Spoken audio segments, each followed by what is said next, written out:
So after I uploaded the breakdown of the launch trailer of Red Dead Redemption 2, I got a couple of questions asking me like, hey, could you do a video about the story of what Red Dead Redemption was? So here we go. The story of Red Dead Redemption starts off by John Marston being put on a train by two policemen with a very simple task, but with a little note to the side of that too, because your family has been captured by the government and the only way to set them free is by capturing or killing Bill Williamson and Javier Escuela. Getting off the train, John finds himself in Armadillo where he meets up with a, drunk person basically, who will guide him towards Fort Mercer, where he will meet Bill Williamson and they start screaming at each other who is going to implore who.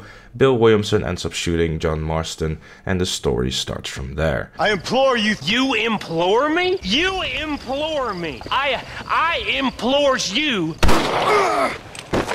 From there on, John makes various friends and enemies to try and find Bill Williamson and Javier Escuela, which he ends up finally doing, and then he shall return to Blackwater, only to find himself with Edgar Rusk and Archer Fortman again, to hear that he is kinda getting screwed and he has to complete one more task until he can finally be reunited with his family, because Dutch van der Linde, the leader of the Van der Linde gang, has been spotted in the area, and the only way for John to get back to his family is to kill or capture Dutch van der Linde as well. Having finally done so as well, John finally is able to return to his family and live a happy life ever after.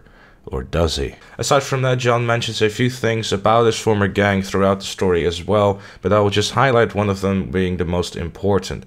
John was left behind after a failed gang robbery, and the Van der Linde gang just left him out to die to save their own asses.